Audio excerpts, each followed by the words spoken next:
इतिहास विजेताओं द्वारा लिखा जाता है। ये वो कहानियां हैं जो हमें स्कूलों में पढ़ाई जाती हैं, जिनके नायकों के स्मारक बनाए जाते हैं। लेकिन इतिहास के पन्नों में कुछ कहानियां ऐसी भी दफन हैं जो हार कर भी जीती। ये कहानी एक ऐसी ही रानी की है जिसने सल्तनत खो दी, लेकिन अपनी खुददारी नहीं। साल 1857 के गदर के कई साल बाद नेपाल के सर्द धुंधले पहाड़ों में एक साधारण से घर के बाहर एक अकेली महिला खामोशी से दूर भारत की तरफ देख रही थी। उसके चेहरे पर गम था, लेकिन आंखों में स्वाभिमान की चमक। ये थी अवध की पूर्व मलिका बेगम हजरत महल। एक दिन एक ब्रिटिश दूत उनके सामने आया और शाही सम्मान के साथ झुका। कल्पना कीजिए, एक ऐसी रानी जिसने अपनी आंखों के सामने अपनी सल्तनत को बिखरते देखा है, जंग लड़ी है, अपने लोगों का नेतृत्व किया है, लेकिन किस्मत ने साथ नहीं दिया। अब वह एक पड़ोसी मुल्क में एक शरणार्थी की जिंदगी जी रही है। और तभी उसका सबसे बड़ा दुश्मन ब्रिटिश हुकूमत एक प्रस्ताव लेकर आता है। दूत ने एक दस्तावेज आगे बढ़ाया। प्रस्ताव था लखनऊ वापसी का। एक आलीशान महल, सालाना लाखों की पेंशन और शाही परिवार का सम्मान। शर्त बस एक थी, ब्रिटिश क्राउन की अधीनता स्वीकार करनी होगी। उन्हें बस झुकना था। उस एक पल में बेगम हजरत महल के सामने दो रास्ते थे। एक रास्ता ऐशो आराम और सुरक्षा की तरफ जाता था और दूसरा गुमनामी और मुश्किलों की तरफ। उन्होंने जो चुना उसने उन्हें इतिहास में अमर कर दिया। बेगम हजरत महल की आंखों में एक फौलादी चमक आई। उन्होंने दूत की तरफ देखे बिना अपनी नजरें भारत की दिशा में टिकाए हुए ही एक शक्तिशाली आवाज में कहा, जाओ और अपनी लंदन रानी से कह दो, हजरत महल को गुलामी की जंजीरों में लिपटे हुए महल और दौलत से बेहतर है आजादी की हवा में एक गुमनाम जिंदगी। आखिर कौन थी यह औरत जिसने तख्त ओ ताज और दौलत को इस तरह ठोकर मार दी? क्या थी उनकी कहानी जो एक गुमनाम लड़की से शुरू होकर 1857 के गदर की सबसे बड़ी नायिकाओं में से एक बनने तक पहुंची? और क्यों इतिहास ने इस महान योद्धा को लगभग भुला दिया? चलिए आज उस बेगम की कहानी जानते हैं जिसने झुकने से इनकार कर दिया। यह कहानी शुरू होती है 19वीं सदी के तीसरे दशक में अवध की पुरानी राजधानी फैजाबाद की गलियों से। यहीं लगभग 1820 में एक लड़की का जन्म हुआ जिसका नाम रखा गया मोहम्मदी खानम।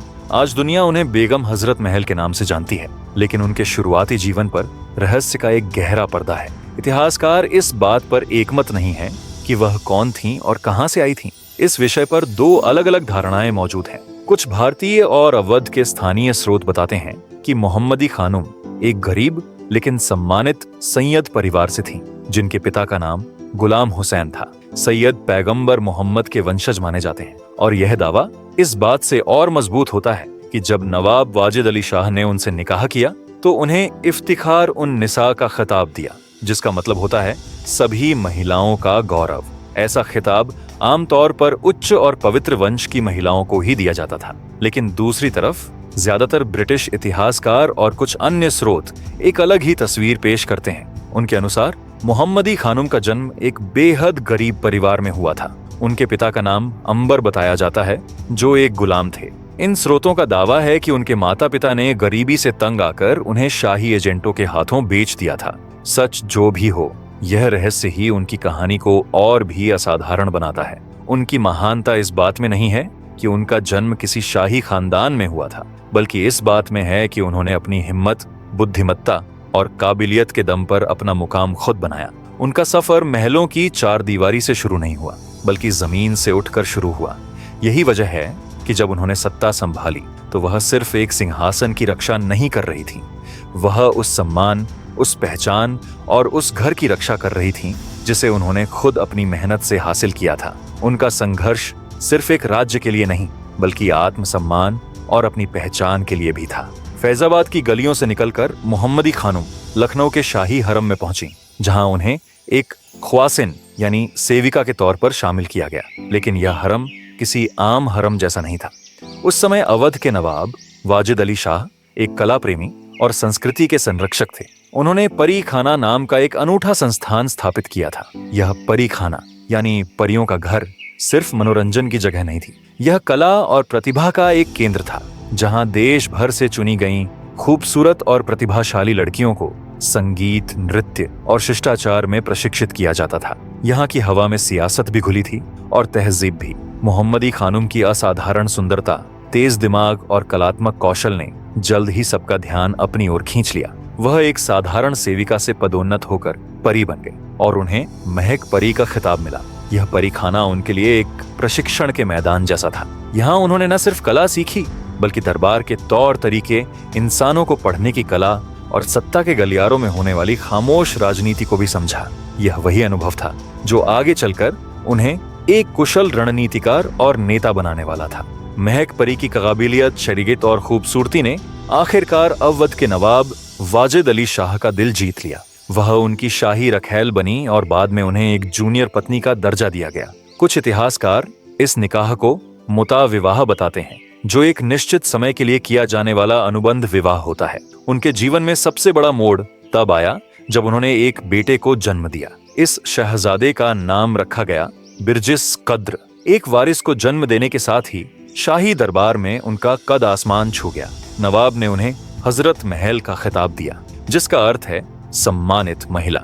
अब वह सिर्फ महक परी नहीं बल्कि अवध की एक बेगम हजरत महल थीं। हालांकि दरबार की राजनीति कांटों के ताज से कम नहीं होती। कुछ ब्रिटिश इतिहासकारों ने इस बात पर संदेह जताया है कि क्या बिरजिस कद्र वाकई नवाब के बेटे थे।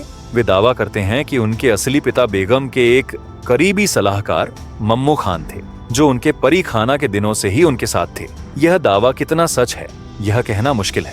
यह उस दौर की दरबारी साजिशों और गपशप का हिस्सा भी हो सकता है, जिसका मकसद बेगम के चरित्र पर सवाल उठाना था। लेकिन यह बात तय है कि मम्मू खान बेगम हजरत महल के सबसे वफादार साथियों में से एक बने और आगे चलकर उनकी जंग में एक अहम भूमिका निभाई। यह समझने के लिए कि बेगम हजरत महल ने इतनी बड़ी लड़ाई क्यों लड़ी, यह जानना जरूरी है कि अवध क्या था। 19वीं सदी में अवध सिर्फ एक रियासत नहीं था, इसे हिंद का खलिहान यानी भारत का अन्न भंडार कहा जाता था। गंगा और यमुना के बीच की उपजाऊ जमीन पर बसा यह राज्य बेहद अमीर और खुशहाल था। लेकिन अवध की असली पहचान उसकी दौलत से नहीं बल्कि उसकी तहजीब से थी। नवाबों के द्वार में खासकर राजधानी लखनऊ उत्तर भारत की सांस्कृतिक राजधानी बन चुका था। यहाँ की हवा में शायरी, संगीत और कथक नृत्य घुले हुए थे। यहाँ की वास्तुकला, यहाँ का खान पान और यहाँ की जबान में एक ऐसी नजाकत थी जो कहीं और नहीं मिलती थी।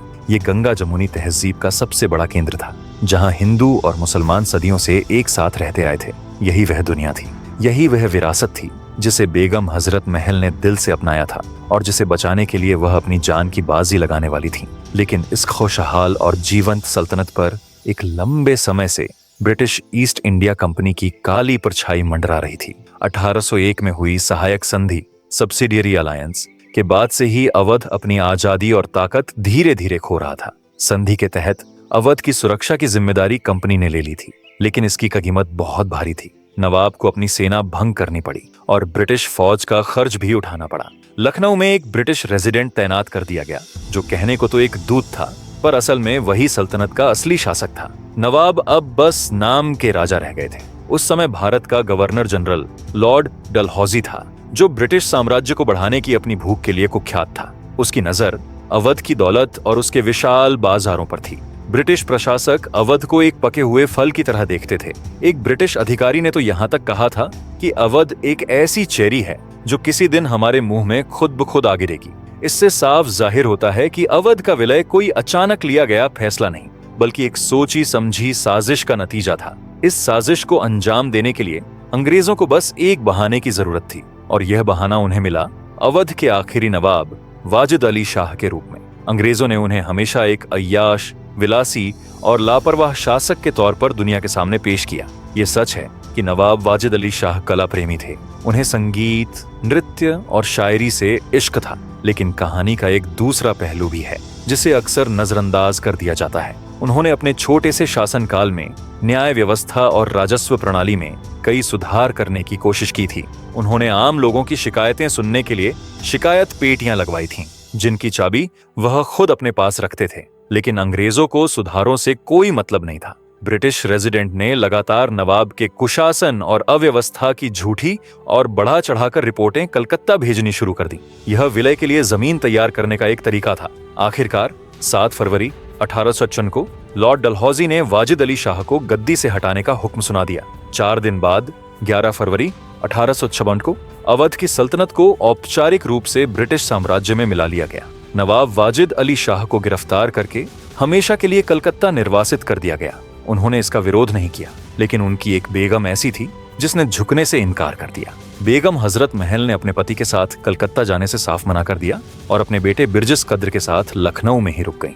यह उनका पहला लेकिन सबसे शक्तिशाली विद्रोही कदम था। यह एक ऐलान था कि अवध की कहानी अभी खत्म नहीं हुई है। अंग्रेजों ने सोचा था कि राजा को हटाकर वे अवध पर आसानी से कब्जा कर लेंगे। उन्होंने उस पारंपरिक सत्ता को उखाड़ फेंका था जो सदियों से पुरुषों के हाथ में थी, लेकिन उन्होंने यह नहीं सोचा था कि जिस सत्ता के शिखर को वे खाली कर रहे हैं, उस शून्य को भरने के लिए एक ऐसी महिला आगे आएगी जो उस राजा से कहीं ज्यादा खतरनाक और दृढ़ साबित होगी। अंग्रेजों के इस एक कदम ने अनजाने में ही एक ऐसी नेता के उदय का रास्ता बना दिया जिसकी उन्होंने कभी कल्पना भी नहीं की थी। साल 1857 मई की तपती गर्मी में मेरठ की छावनी से उठी विद्रोह की चिंगारी एक ज्वालामुखी बनकर पूरे उत्तर भारत में फैल गई। यह आग जब लखनऊ पहुंची तो उसे पहले से ही सुलग रही जमीन मिली। अवध का विलय हुए अभी 1 साल ही हुआ था। लोगों के दिलों में जख्म अभी ताजा थे। अंग्रेजों ने न सिर्फ उनके नवाब को छीना था, बल्कि उनकी पूरी दुनिया को उलट पुलट कर दिया था। नई लगान व्यवस्था ने ताल्लुकदारों और जमींदारों को उनकी जमीनों से बेदखल कर दिया था। सिपाही, जिनमें से ज्यादातर अवध के ही थे, अपने घर परिवार की बर्बादी से गुस्से में थे। आम जनता अपनी तहजीब और धर्म पर होते हमलों से नाराज थी। अवध का हर तबका अंग्रेजों के खिलाफ था। उसे बस एक नेता की जरूरत थी, और उस संकट की घड़ी में वो नेता सामने आया जिसकी किसी ने उम्मीद नहीं की थी। बेगम हजरत महल ने हरम के पर्दे और शाही महल की चारदीवारी को लांघकर बगावत की कमान अपने हाथों में ले ली। उस जमाने में जब एक मुस्लिम महिला से पर्दे में रहने की उम्मीद की जाती थी, उनका यह कदम किसी क्रांति से कम नहीं था। वह पर्दे से निकलकर सीधे युद्ध के मैदान में आ खड़ी हुई थीं। बेगम हजरत महल एक चतुर रणनीतिकार थीं। वह जानती थीं कि इस लड़ाई को जीतने के लिए लोगों को एक झंडे के नीचे लाना होगा। उन्होंने 5 जुलाई 1857 को एक ऐसा कदम उठाया जिसने बगावत की पूरी दिशा बदल दी। उन्होंने अपने 12 से 14 साल के बेटे बिरजिस कद्र को पूरे शाही सम्मान के साथ अवध का नया नवाब घोषित कर दिया और खुद उनकी संरक्षक के तौर पर सत्ता संभाली। ये एक मास्टर स्ट्रोक था। इस एक कदम ने लखनऊ की बगावत को सिपाहियों के एक अराजक विद्रोह से निकालकर एक संगठित और वैध सरकार के नेतृत्व में चल रहे स्वतंत्रता संग्राम में बदल दिया। अब यह सिर्फ गुस्साए सिपाहियों की लड़ाई नहीं थी, यह अवध की अपनी सरकार की लड़ाई थी।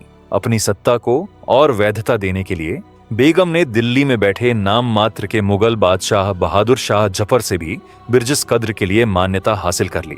अब लखनऊ का विद्रोह दिल्ली की केंद्रीय सत्ता के तहत एक आधिकारिक जंग बन चुका था। बेगम हजरत महल की असली ताकत उनकी राजनीतिक समझ थी। वह जानती थीं कि अंग्रेजों को हराना है तो अवध के हर तबके को, हर धर्म और हर जाति को साथ लेकर चलना होगा।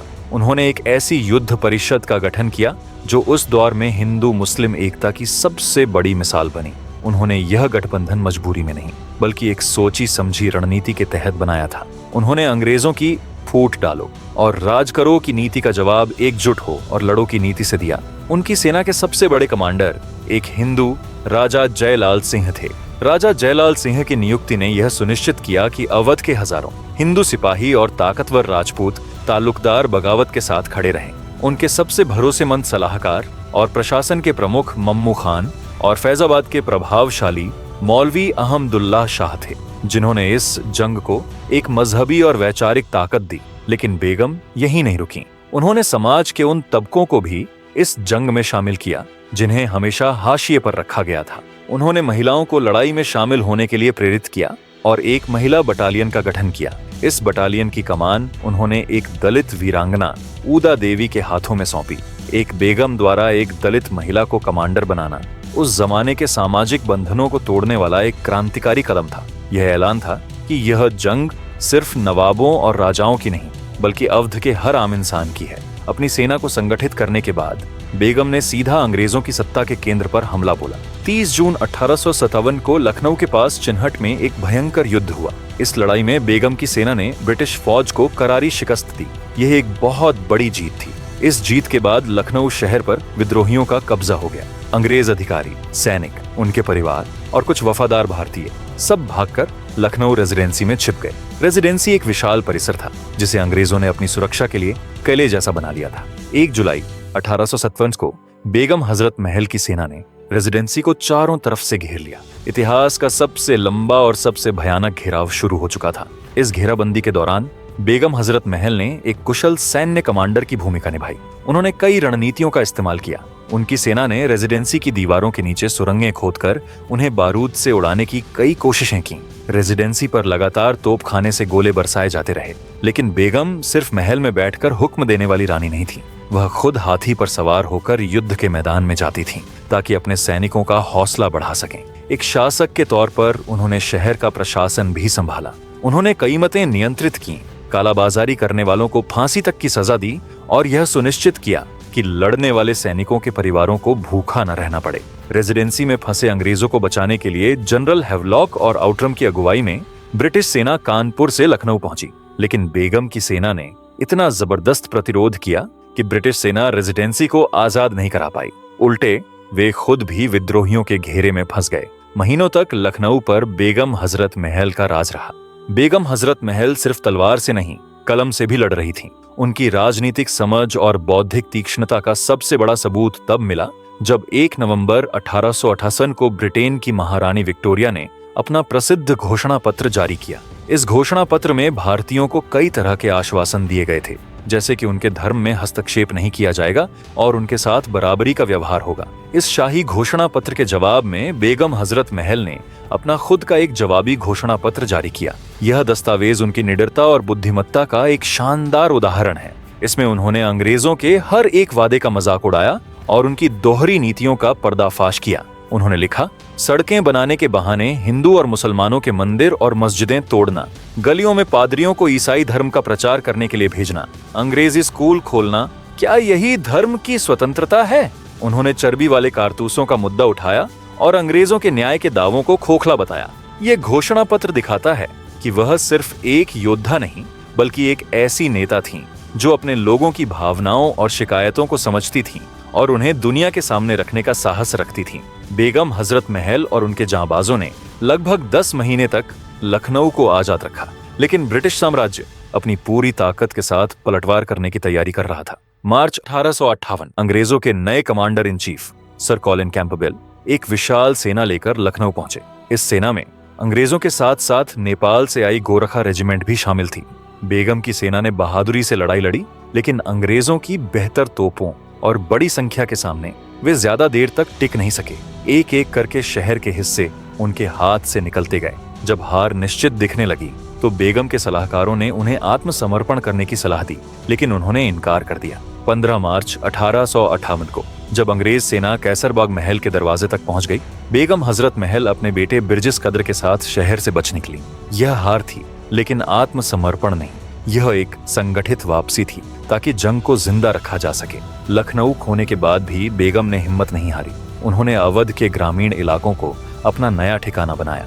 वहां से उन्होंने अंग्रेजों के खिलाफ एक गुरिल्ला युद्ध छेड़ दिया। वह गांव-गांव घूमकर ताल्लुकदारों और किसानों को लड़ाई जारी रखने के लिए प्रेरित करती रहीं। उन्होंने शाहजहांपुर की लड़ाई में मौलवी अहमदुल्लाह शाह और नाना साहेब जैसे दूसरे विद्रोही नेताओं के साथ मिलकर भी अंग्रेजों का मुकाबला किया। वह एक भगोड़ी रानी थी, लेकिन उनकी आंखों में अभी भी आजादी का सपना जिंदा था, लेकिन वक्त उनके साथ नहीं था। साल 1859 विद्रोह लगभग पूरी तरह से कुचल दिया गया था। बेगम के ज्यादातर बड़े कमांडर या तो मारे जा चुके थे या पकड़ लिए गए थे। उनके समर्थक बिखर चुके थे। अंग्रेज सेना लगातार उनका पीछा कर रही थी। पकड़े जाने और अपमानित होने से बचने के लिए बेगम हजरत महल ने एक आखिरी और सबसे मुश्किल फैसला लिया। वह अपने बेटे और कुछ वफादार साथियों के साथ भारत की सीमा पार कर नेपाल की तरफ बढ़ गए। नेपाल पहुंचना भी आसान नहीं था। उस समय नेपाल के प्रधानमंत्री राणा जंग बहादुर अंग्रेजों के करीबी सहयोगी थे। उन्होंने शुरू में बेगम को शरण देने से साफ इनकार कर दिया। कई हफ्तों तक बेगम और उनके साथी नेपाल के जंगलों में भटकते रहे। आखिरकार बहुत मान मनौवल के बाद राणा जंग बहादुर उन्हें शरण देने के लिए तैयार हुए। कुछ इतिहासकार मानते हैं कि बेगम ने अपने साथ लाए गए शाही खजाने का एक बड़ा हिस्सा देकर यह शरण खरीदी थी, जबकि कुछ का कहना है कि जंग बहादुर ने शरण में आए हुए को लौटाना हिंदू धर्म के विरुद्ध है कहकर उन्हें से रहने की इजाजत दी। काठमांडू में बेगम हजरत महल ने एक शांत लेकिन बेहद स्वाभिमानी जीवन जिया। अंग्रेजों ने कई बार उनसे संपर्क किया। उन्हें लखनऊ लौटने के लिए बड़ी से बड़ी पेंशन और शाही सम्मान का लालच दिया गया, लेकिन बेगम ने हर बार उनके प्रस्ताव को ठुकरा दिया। वह जानती थीं कि अंग्रेजों के अधीन जीने का मतलब अपनी आत्मा को मारना है। उन्होंने अपनी बची खुची सारी दौलत और जेवर उन हजारों वफादार सैनिकों और शरणार्थियों पर खर्च कर दिए जो उनके साथ अवध छोड़कर नेपाल आए थे। वह खुद तकलीफ में रहीं, लेकिन अपने लोगों का साथ नहीं छोड़ा। 7 अप्रैल 1869 को अवध की इस महान विद्रोहिणी रानी ने काठमांडू में गुमनामी के अंधेरे में अपनी आखिरी सांस ली। उन्हें वहीं की जामा मस्जिद के पास एक अचिह्नित गुमनाम कब्र में दफना दिया गया और यहीं से शुरू होती है इतिहास की राजनीति की कहानी। बेगम हजरत महल को इतिहास की किताबों में वो जगह क्यों नहीं मिली जो झांसी की रानी लक्ष्मीबाई को मिली? रानी लक्ष्मीबाई की कहानी एक वीरांगना की कहानी है जो युद्ध के मैदान में लड़ते लड़ते शहीद हुई। यह एक ऐसी कहानी है जिसे राष्ट्रवाद के सांचे में ढालना आसान है। वहीं बेगम हजरत महल की कहानी ज्यादा जटिल और दुखद है। एक ऐसी रानी की कहानी जिसने कभी आत्मसमर्पण नहीं किया, लेकिन जिसे अपना देश छोड़कर एक दूसरे मुल्क में गुमनामी में मरना पड़ा।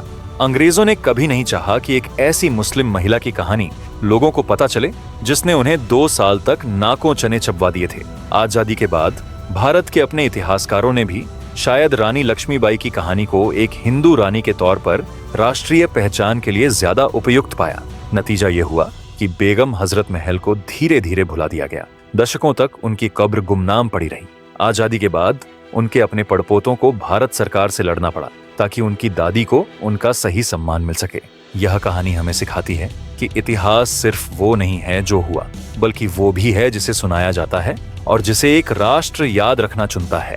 एक गरीब घर में जन्मी मोहम्मदी खानुम से लेकर अवध की बेगम हजरत महल बनने तक, और फिर एक विद्रोहिणी रानी से लेकर स्वाभिमान की मिसाल बनने तक उनका सफर असाधारण था। वह सिर्फ एक योद्धा नहीं थी, वह एक कुशल प्रशासक थी, एक चतुर रणनीतिकार थी और उस गंगा जमुनी तहजीब की प्रतीक थी जहां हिंदू और मुसलमान कंधे से कंधा मिलाकर जुल्म के खिलाफ खड़े हुए थे। उन्होंने साबित किया कि नेतृत्व जन्म से नहीं, कर्म से मिलता है। यह सच है कि इतिहास की किताबों ने उन्हें लंबे समय तक वो सम्मान नहीं दिया जिसकी वह हकदार थीं, लेकिन उनकी विरासत जिंदा है। 1962 में आजाद भारत की सरकार ने लखनऊ के पुराने विक्टोरिया पार्क का नाम बदलकर बेगम हजरत महल पार्क रखा और उनके सम्मान में एक स्मारक बनवाया। 1984 में भारत सरकार ने उनकी याद में एक डाक टिकट भी जारी किया। उनकी कब्र आज भी काठमांडू में गुमनाम सी है, लेकिन उनकी हिम्मत की कहानी वक्त की धूल में दबने वाली नहीं।